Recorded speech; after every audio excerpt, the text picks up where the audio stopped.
Thank you, everybody. I'm so happy to see all of you, and it's just great that you're all here, and it's just my pleasure to be able to give a presentation today and to hear all of the other wonderful speakers who are here. Let's have a round of applause for what we've been privileged to hear so far. And I couldn't give a strong enough shout out for Hope Bohannick, who just introduced me, who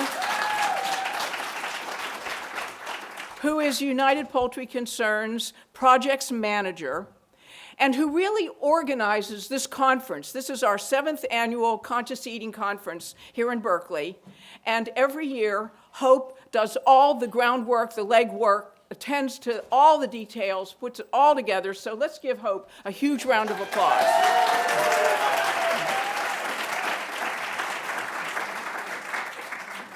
And it was actually the idea of this conference. I can't remember how it all happened, but it was really Hope's having this idea of this conference that brought us together about 8 years ago, and ended up with Hope becoming United Poultry Concerns Projects Manager. So it's been a wonderful experience, and Hope's just a great activist, and was long before she ever met me, and has just continued to be fantastic. So I just wanted to say that. Okay, now, just so you know real quickly, United Poultry Concerns is a national nonprofit organization.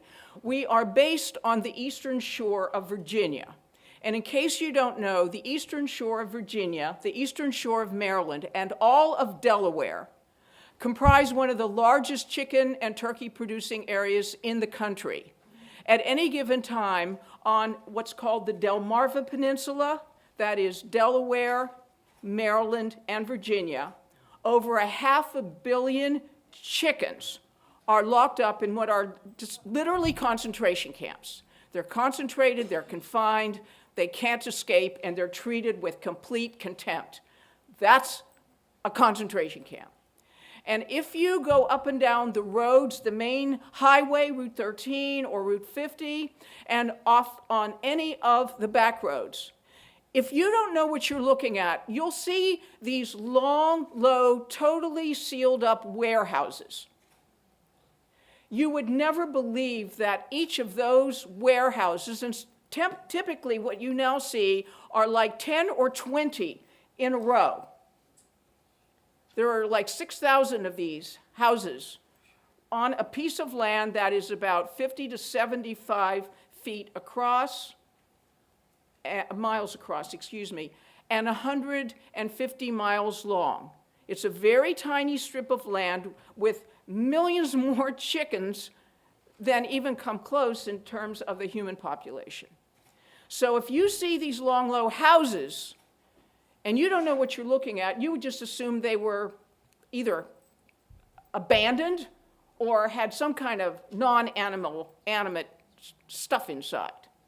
But they're all filled with living, feeling, sensitive, tortured birds living in an amount of filth that you can't imagine unless you actually yourself go into these houses. And then imagine birds who are down at your almost at the ankle level, breathing in what you can't even stand up here, and yet they are down there on ground level, breathing all this filth and toxicity. And these are the birds that are promoted to people as a so-called healthy food source.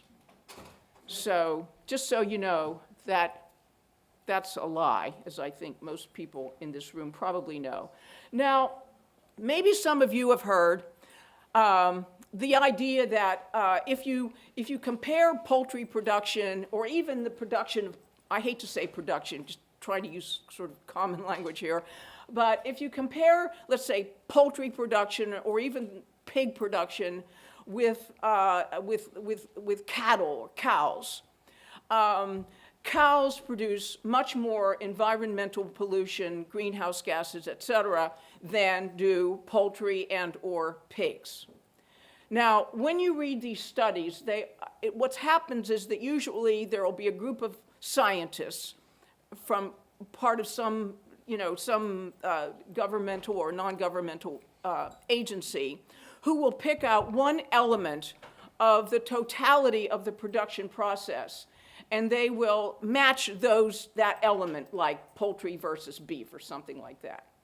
So I'm not going to discuss here the minutia of which is worse, okay, because they're both bad. What I am going to talk about is the subject that I do know both from living on the eastern shore of Virginia, being very familiar with Delaware and Maryland and other parts of the world where chickens and turkeys are produced, raised for food, hatched for food, raised, trucked to slaughter, and then slaughtered.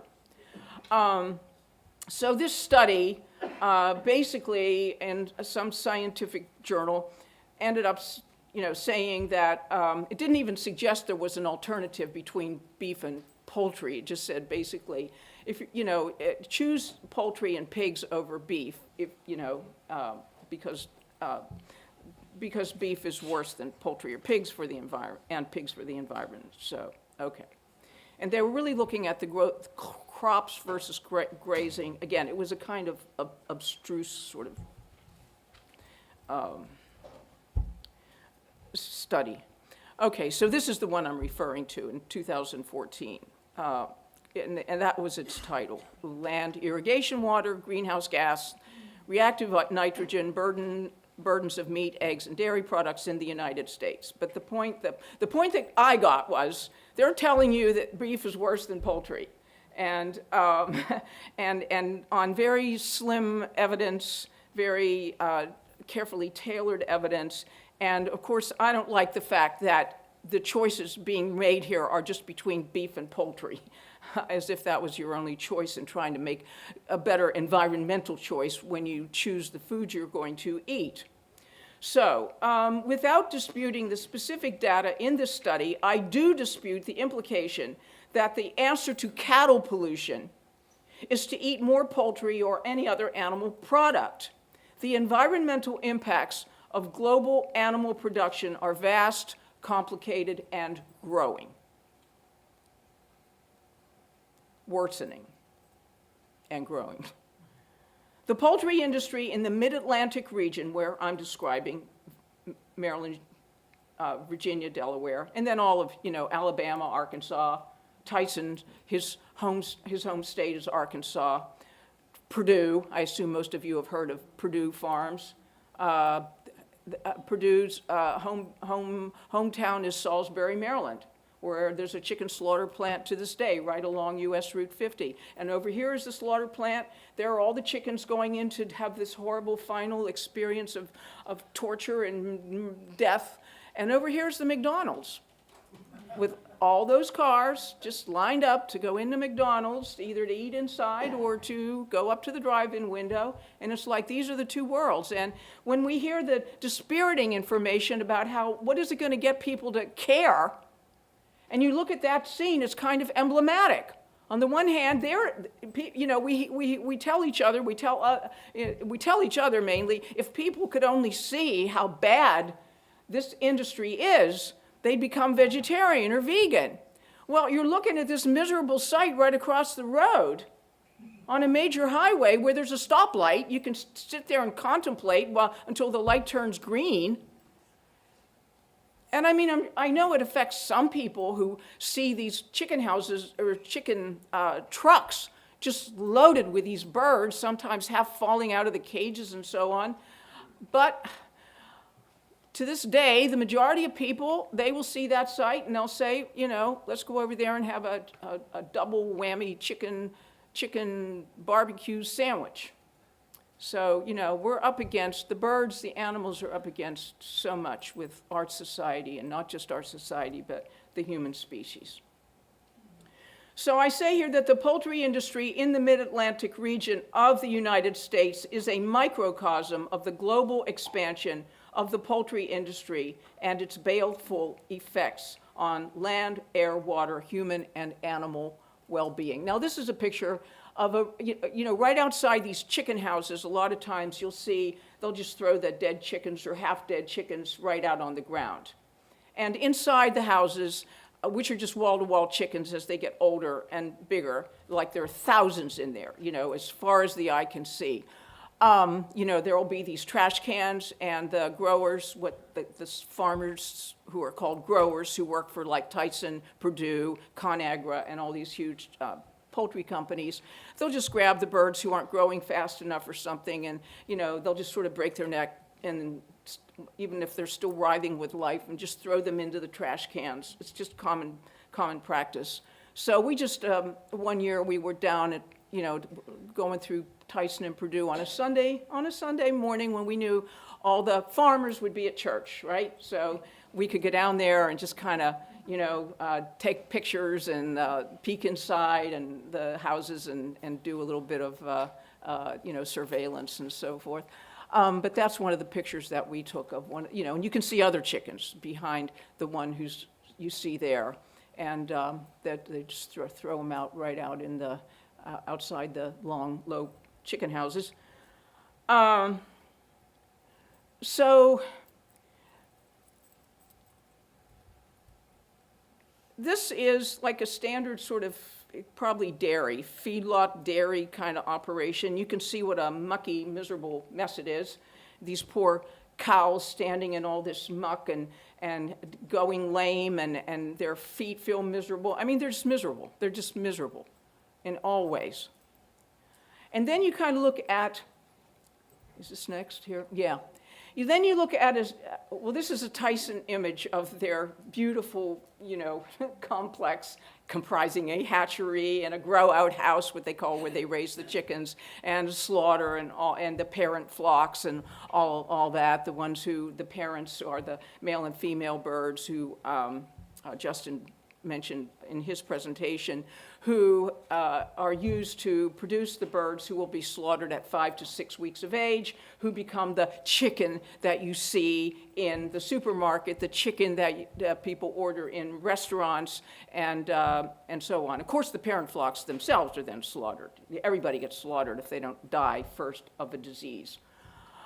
Or just get thrown away because they're too small or they're not growing fast enough. So you look at a scene like that, and compared to the miserable mess of the cattle feedlots, and you might think, well, that looks pretty sanitary. It doesn't look too bad. Now, I see a lot of this down where we're located. So it might look like, well, that doesn't look like it has much of an effect on the environment, but it does. So as I explained, it isn't just one chicken house here, another there. Instead, you see 5, 10 or more long, low buildings, like 500-600 feet long, 50 feet across, each housing thousands of unseen birds lined up along, let's say, US Route 50 or 13 and all over the back roads of Delaware, Maryland, and Virginia. North of us, where United Poultry Concerns with our sanctuary is located, on Route 13, a giant Purdue chicken slaughter plant, which they call a processing complex, fronts the highway, and a little farther on is a Tyson complex. Every day, you see the truckloads of chickens traveling up and down the roads to these slaughter plants. And at Christmas time, the Tyson slaughter complex actually has like a lit up reindeer with Santa Claus right out on the, in front of their slaughter operation. And then they have like they plant a lot of evergreens around to kind of hide even the buildings. For decades, there has been a big conflict, between the environmentalists and the Delmarva poultry industry, periodically spawning reports in the Washington Post. There was a huge report a few years ago on NPR's Frontline describing the terrible, deleterious, toxic effects on the Chesapeake Bay, which is one of the most important water bodies with all kinds of tributaries in the world, and certainly in this country. But because the poultry industry basically owns the politicians, you can't get anything accomplished.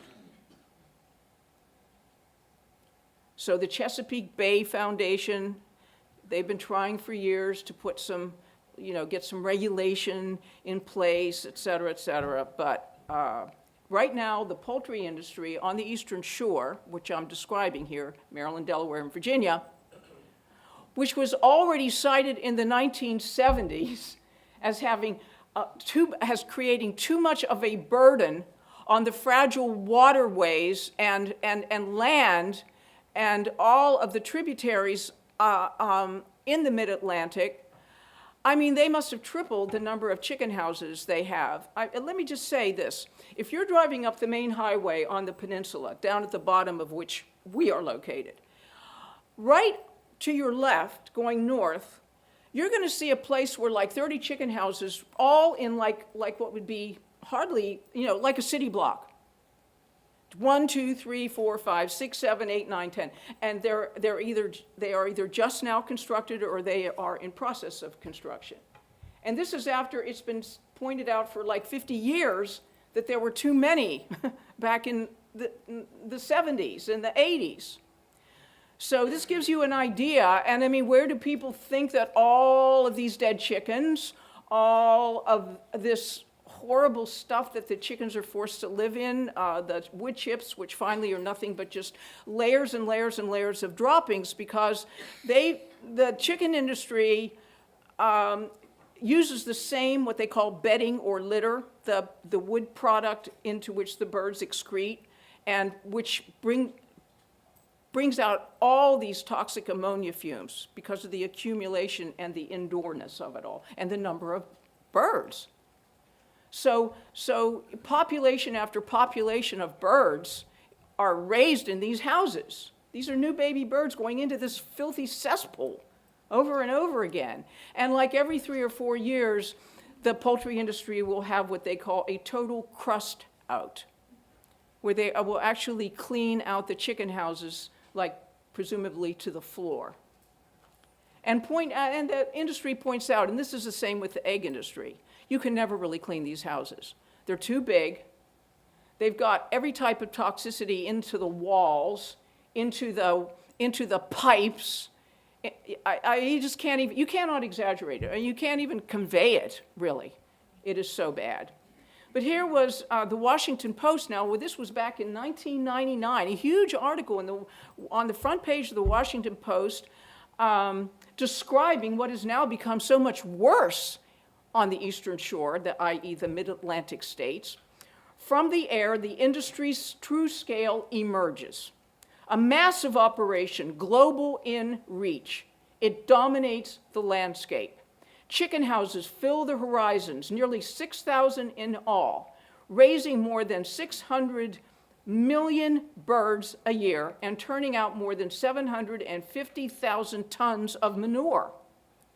Tractors rake it into soils as fertilizer, the winds carrying the smell of ammonia, a cause of respiratory infection, even if you don't go into a chicken house, just among people, because people on the Eastern Shore have all kinds of respiratory infections, chronic respiratory infections, and cancers relating to working in the poultry houses and so on. Now again, this was 1999 when it was already terrible. Now it's like more terrible and going to be more terrible than it is now. The impact of all that waste, more than produced by a city of 4 million people, is subtle but potent as it washes off fields and seeps into groundwater. Decades of relentless growth have propelled the poultry industry into the primary source of pollution, reaching key portions of the Chesapeake Bay and coastal bays of Maryland, Virginia, and Delaware. Remember, this is just one poultry producing region. I mean, try to picture the global scene. And again, other states, southern states, picture Thailand and all of Asia, picture Russia, picture Mexico, picture Canada, picture all of the Eastern European countries where, chicken production blankets the earth, literally. So on the Eastern Shore, here's a good example. In Millsboro, Delaware, Residents are continuing to complain about the groundwater pollution there. Mount Ayr Farms, which is one of the regional poultry companies, which we'll see a little bit more about here in a minute. There's an example from the air of what one of their complexes look like. Mount Ayr, of course, says we're not responsible, but for some reason they gave all these residents this bottled water as I don't know what, a token of reparation, even though they said it wasn't their fault. So they added a lot more plastic to the environmental mess. But anyway, so anyway, people are continuing to complain. Local residents. Of course, we say, when we get involved in this type of thing, not rudely, because it's a complex issue with people and people who live in these areas and are pretty much in a part of the world where there's only one industry, and that's the poultry industry.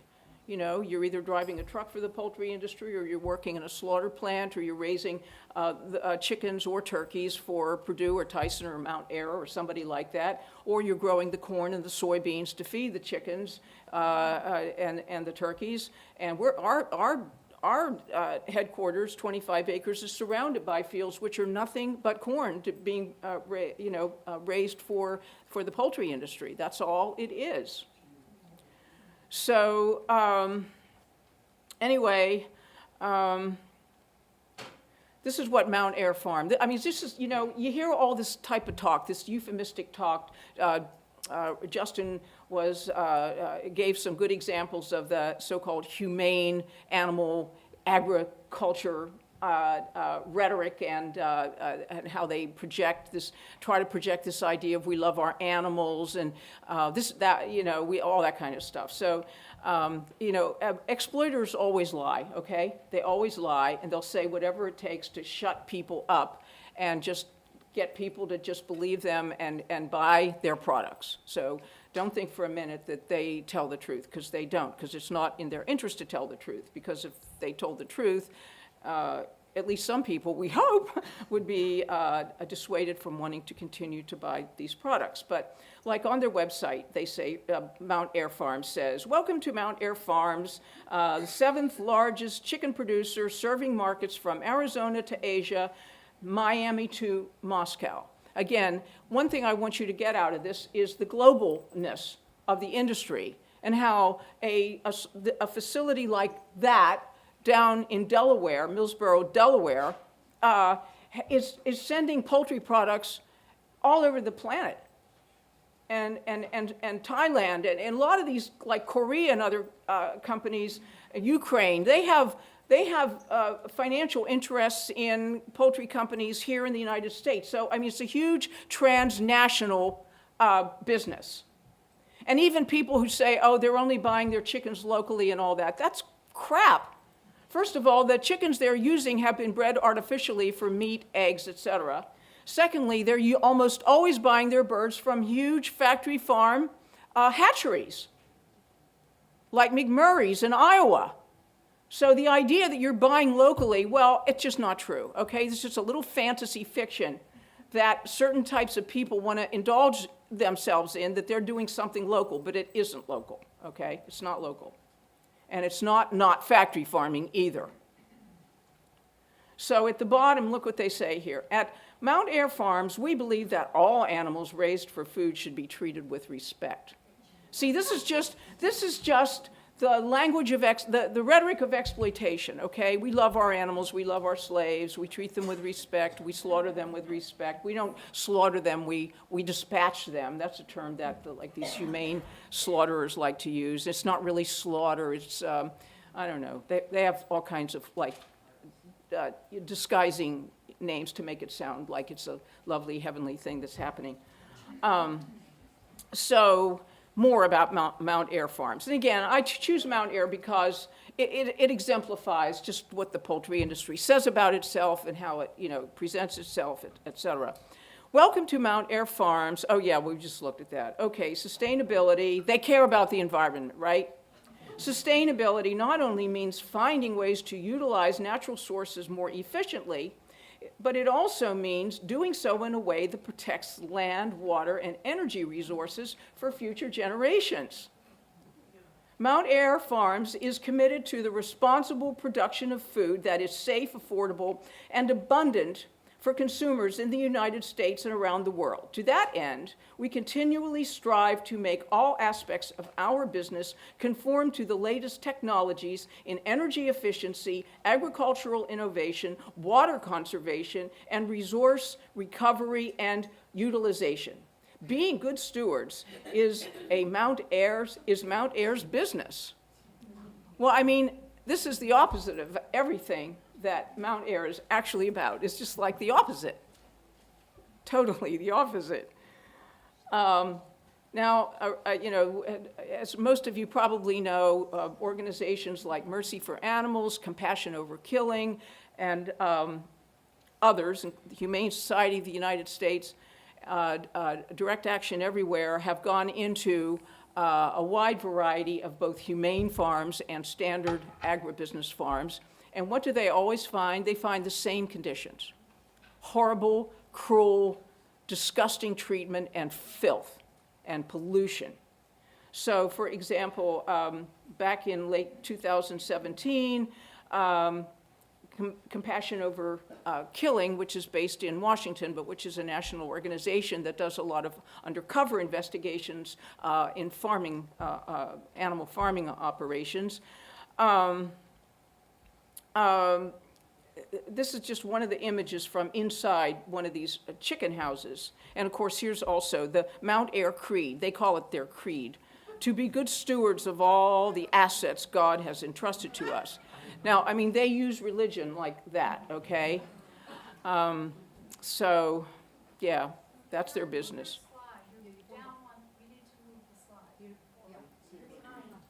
Oh, sorry about that. Oh, thank you.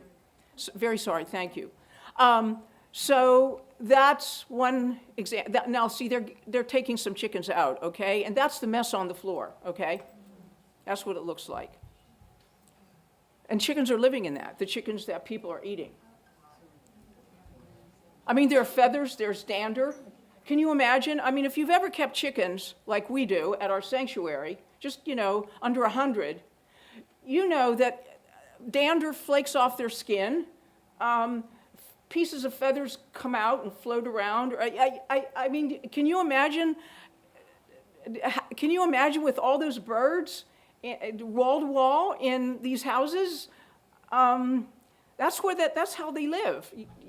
It's indescribable. And when we talk about ammonia fumes, just so everybody knows, chickens have a component in their droppings called uric acid. It's like urine, but it's more part of their total dropping, okay, rather than being a separate liquid. Well, it's a nitrogen product. And as everybody knows, small amounts of nitrogen are very good for the soil, for growing plants and so on. But when there's too much nitrogen, it becomes a toxin. And it burns up the very plants that the right amount helps to grow.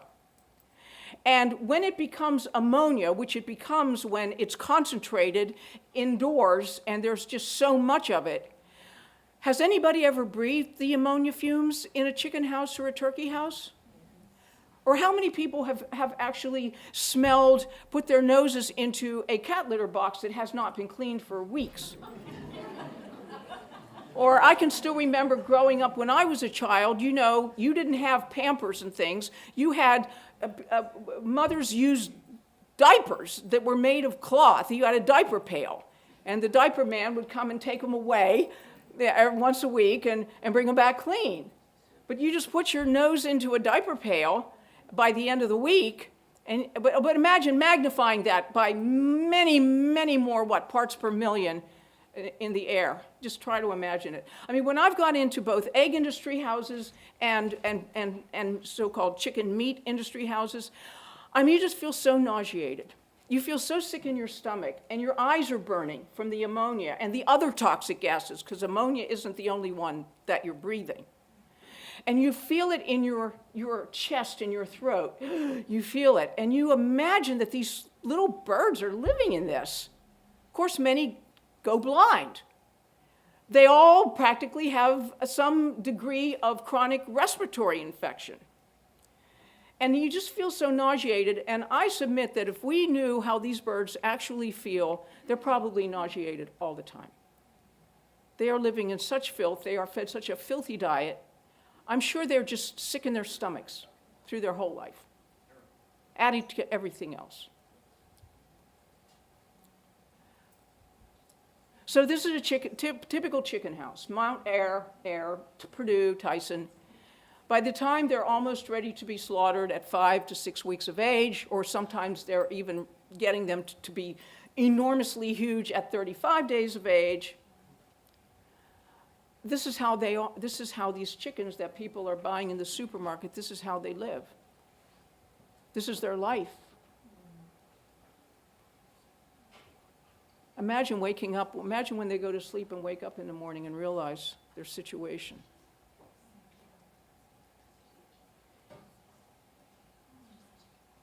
So Michael Greger, of whom you probably have heard, who is a wonderful source of information on vegan eating and just eating and health, the health benefits or lack of benefits of all kinds of foods, who at least used to be with the Humane Society of the United States. I don't know if he still is anymore, but he puts out a really good weekly or even more than weekly set of videos in which he talks about everything having to do with food, nutrition, et cetera. And he totally recommends, vegan, healthy living. Michael Greger describes the cesspool environments in which chickens are raised in his book, Bird Flu, a virus of our own making. He says tens of thousands of chickens are crammed into a filthy football field-sized shed, left to lie beak to beak in their own waste. The air is choked with moist fecal dust and ammonia. The dust is just like it's in the air, it hangs in the air, it's just like, ugh. Every breath. You go into one of these places, see the workers run in and out with masks, They run in and out as quick as they can. They don't stay. The moist fecal dust and ammonia irritates the birds' respiratory passages, further increasing susceptibility in chickens already compromised by the stress of confinement. Since the birds are standing in their own excrement, usually sitting because they're lame by about the first or second week of their existence because they have too much body weight on top of their skeletal system, which isn't even developed yet, to be able to hold themselves up. So all those chicken legs people eat, they were crippled and in great pain. Since the birds are standing in their own excrement, the virus need not even develop true airborne transmission via nasal or respiratory secretions. Rather, the virus has an opportunity to be excreted in the feces and then inhaled or swallowed by the thousands of other birds confined in the shed, allowing the virus to spread, to rapidly and repeatedly circulate. Now that is just a summary of how all these chickens that people are being told are healthy for them, that's how they live. That's how they live. So, the rainforest.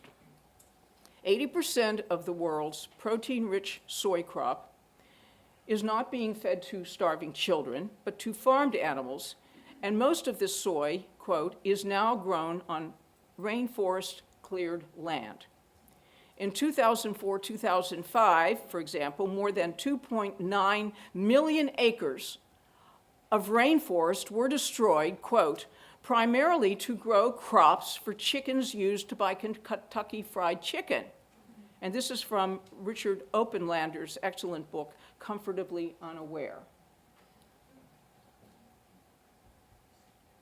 In Comfortably Unaware, Richard Oppenlander explains why so-called grass-fed, pastured animal products is a false solution to factory farming, and why small-scale operations cannot sustainably meet the demands of billions of people wanting cheap, readily available meat, eggs, and dairy.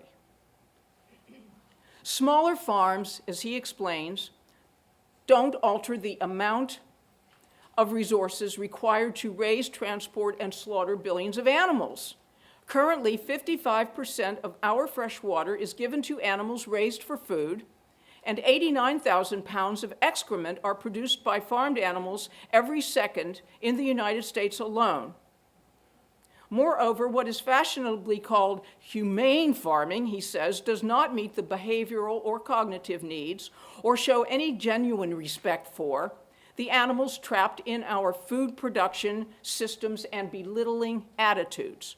Anti-factory farming discussions that accurately depict aspects of standard industrial animal farming seldom include an equally scrupulous evocation of so-called alternative production practices.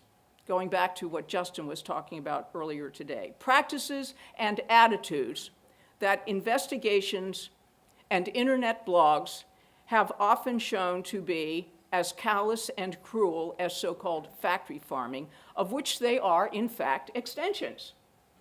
And anybody who's familiar with the history of animal farming or just regular family farming, it will be completely divested of any illusions that this was ever a romantic or humane enterprise. Now here's Whole Foods. I mean, just looking at this, it's like Whole Foods, compassionate what I'm calling, not them. They call it compassionate standards. I call it compassionate carnage and humane horror. Now, I mean, just contemplate this. Compassion for our animals, Nyman Ranch, raised with care, and behind it you're looking at all these dead body parts. I mean, that you could even attach the word compassion to this. And have you noticed that now that Whole Foods has been purchased by Amazon, and because Whole Foods has been feeling the economic pinch because Trader Joe's and even Walmart and other the big stores are now starting to carry their versions of organic and in some cases vegan and so on, well, in a lot of cases vegan, Whole Foods has felt the pinch. So they've hired Amazon to own them, and what they're advertising now is they're showing they're not just an elitist food store, but that they appeal to real men who come there and stand beside a whole huge counter full of dead animal parts, and they're picking out loins and this and that, to show that we attract, we're appealing to like regular guys here. We're not just all about the upscale type people. So, I mean, anything that, that's what they're doing now, okay? And Whole Foods with their responsibly caught fish and everything. I mean, So Whole Foods, the truth, certified humane undercover investigation by Direct Action Everywhere. This is one of the examples, and as you can see, this hen is featured here, but behind her are all these other hens living in misery and horror, this humane horror. A supplier of Whole Foods and probably other so-called,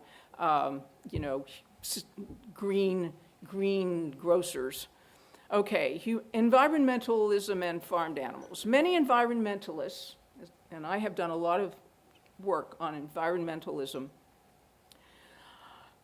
blame farmed animals for disrupting the natural environment. The U.S. poultry industry pollutes fields and streams with billions of pounds of manure and billions of gallons of wastewater each year.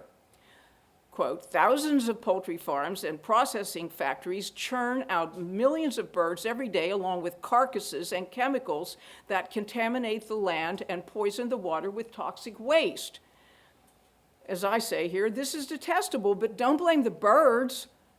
We made this situation. They're just suffering what we do, as does the environment. Environmentalists will also sometimes claim that farmed animals lack the behavioral repertoire and vitality of wild animals. Ergo, farmed animals are disentitled to equal moral consideration with wild animals. Even if this were true, which it isn't, this is a whole other topic I wish I could get into here, but anyway. The blame is ours and not these animals' blame. Morally, we owe them, if anything, more rather than less for bungling their birthrights and their earth rights. So what can I do? All right. Don't blame the chickens or the cows or the pigs or the goats or the sheep or the fish. They are the victims, not the makers of the problem. Be vegan. When we eat animal products, we consume many more plants indirectly than when we eat these plants directly. And some of the most heavily sprayed crops on the planet are the crops that are raised for farmed animals. Like down where we live, you have an airplane that flies over the corn and other and these fields that are the products are which are going to be fed to the chickens, and they're filling the fields with pesticides and herbicides and all kinds of toxic stuff that everybody's breathing down there, and it's certainly on the crops that are fed to the animals. The billions of bushels of high-protein soybeans produced each year to feed chickens and turkeys can be harvested directly for human consumption, which is already, of course, happening. As long as humans are on the planet, food will have to be produced, and someone will have to produce it. It's not about cows versus chickens. And you'll hear a lot of times, you'll hear people say, well, but what about the jobs for these poor, poultry workers, et cetera? As long as humans are on the planet eating food, you're going to have an industry that employs people to raise the plants, to truck the plants, to turn them into various types of edible food products. So it's a false issue. It's a false issue that all these jobs will be lost if we're not, raising and slaughtering animals as a food source for humans. It's about choosing to be animal-free. So here are some of our chickens, our hens, all rescued from, battery cages and other types of confinement facilities. There they are running through our yard, free, semi-free, okay?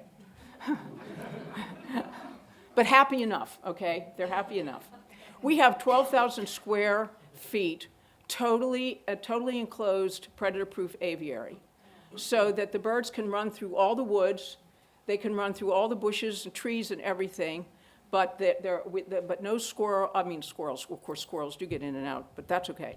But no foxes, no raccoons, no possums, no owls, and no hawks can get into our sanctuary. And we built this in 2014, and I can't recommend it highly enough for anybody who has a sanctuary, because it's predator-proof, but see, it's all the beautiful slats. I mean, the whole area is open up. It's all open, but it's all predator-proof, enclosed. So this is what every turkey says: "Don't gobble me." I have to tell you that my husband, who's no longer alive, but when one day, 20 or so years ago, and I was saying to my husband, Alan Kate, I want a really good slogan or something for a pin, and just as a motto or something, having to do strictly with turkeys. And my husband taught English at the University of Maryland. That's where we met. And he said, "Well, how about 'Don't gobble me'?" I said, "That's perfect. Don't gobble me." So a couple of people complained in our movement, said, "Oh, that sounds kind of like you're being sarcastic toward the turkeys." I said, "No, I'm not. Don't gobble me. I'm not going to give that up. I don't care what you think. It's too good. It's too good of a pun, and and all of us are saying that to everybody else, right? Anyway, are we not? Don't gobble me. I don't want to be the victim of your omnivoreism, okay? So, that's me back in, believe it or not, 20 years ago almost. That was me. Oh, well, okay, I'll say this. That turkey is channeling me to a certain extent, okay? So that's me, with some of our chickens sitting right on the back steps. And I have to say that this article did win an ARC Trust Genesis Award in the year 2000 as the outstanding newspaper feature on animals. And it was a wonderful, wonderful 3-page article, full-page article in the Washington Post. And I've been very, very happy that the Washington Post, even back then, how you'll hear people say, oh, well, they didn't used to give any good, coverage. The major newspapers never gave any good coverage to farmed animals, et cetera. But this is an excellent article. So, and I take credit for that because, if I was going to be interviewed for a profile, I'm not going to let a reporter get away with treating me or our work or our birds in any way, in any disparaging way. They're going to show respect, and they're going to, be informative, and they're going to be sensitive. And that's how the article turned out. So, these are my books which are out on our table, and I urge you to purchase them, read them, share them. So thank you.